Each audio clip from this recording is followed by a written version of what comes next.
2011, 9 of us high schoolers, I believe, went to Gearing for the weekend last weekend, so that's why we weren't here.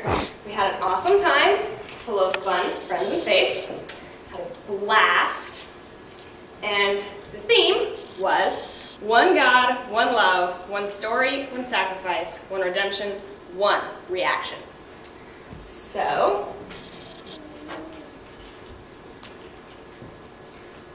Friday night was fun night, and we just played a bunch of games and stuff. We've got Joe, who had to stack nuts with chopsticks,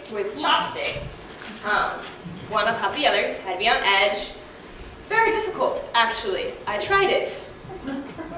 You had to dip a marshmallow in chocolate and drop it into your sponsor's mouth, and the first team that got to 10 won. And youth groups were competing against youth groups to earn points. You had to wrap your teammate in toilet paper, and the person with the most toilet paper on them at the end of 1 minute won. You had to get spoons on your head, you had duct tape on your head. I didn't try it, but it looked like a lot of fun. There's Brody with an egg. You were blindfolded and you had to go a certain distance and put it in the bucket without breaking it. Whipped cream, you had to get cheese puffs stuck on your face. I didn't try that either. I was lazy. You had to stack apples in a pyramid. I did try that. It wasn't too hard. We also went on a scavenger hunt on Saturday. From what I heard, there were 18 different youth groups. And so we had some pretty steep competition, and we didn't place, but I had a lot of fun. And we got some awesome pictures. So, a lot of the stuff we had to get was pictures of our youth group doing a certain thing. Here we had to all be touching the monkey bars. We had to pose as gangsters under the East Overland sign. Really like that picture. We had to get a for sale sign. And we're posing as the Statue of Liberty.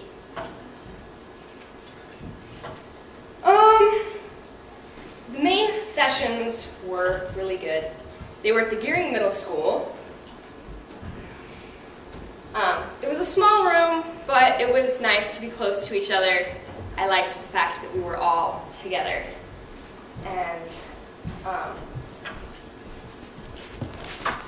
the Adoration Band brought us the musical side of worship, and I really liked them because they picked songs that most of the kids knew and some that were really easy to learn, so you weren't just stumbling over the words and feeling like an idiot. And I really enjoyed the fact that they had energy, but they didn't put on a show.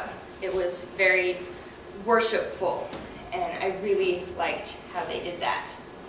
The messages were brought by Matt Mayberger. He brought very moving messages.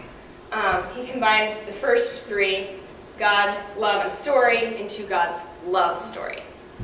And he talked about the relationship that Adam and Eve had with God in the Garden of Eden and how personal it was, and how he wants that same personal relationship with us. And he went to the extremes to make that possible, which brings us to Jesus' sacrifice. And that went into the gruesome details of how the tools that were used to torture Jesus were designed to hit all the right nerves to produce the most amount of pain.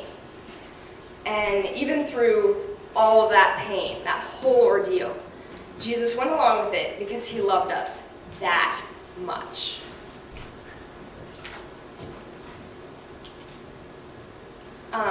In this picture, I don't know if you can see it very well, it's kind of dark, but he's dumping a bucket of rocks. And the bucket represents our life, and the rocks represent our sins. And just one sin, and you're sunk. You're separated from God. And Jesus' sacrifice took them all away. And that's Jesus dumping our bucket of sins. And he wants to make us holy and new by taking those away. And Matt described how we get trapped in sin by getting into temptation, and how Jesus redeems us if we let him and accept his gift. So now we come to our reaction. Some people will ignore this beautiful story. Others will mock it.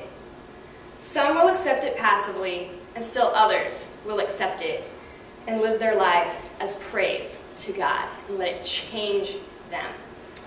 And we were left with the question of how will you react?